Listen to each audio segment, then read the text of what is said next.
मला परवा एका निवडून आलेल्या आमदाराचा फोन आला होता. मी फोन घेतला आणि मला म्हटलं, साहेबराव आपल्याला 22 लाख झाडं लावायची आहेत. म्हटलं काय? हो, आपल्याला 22 लाख झाडं लावायची आहेत. मी ताडकन उठूनच बसलो, अरे बापरे. तर म्हटलं 22 लाख झाडं लावायची, कुठे लावायची?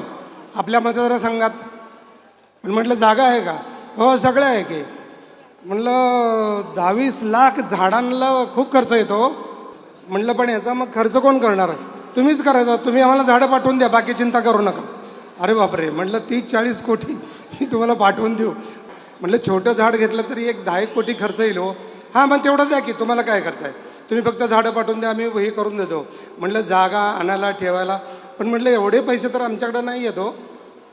घ्या की कोणाकडून तरी, एवढे नट फेमस आहे, तुमचे एवढे पैसे मिळतात, त्यातले घ्या 4-5 कोटी, बघू आपल्या फंडातनं 2-3 कोटी देऊ. अरे बापरे. सुदैवानं तो राष्ट्रवादी काँग्रेसचा नाही, पण आता विद्यमान निवडून आलेला आमदार आहे.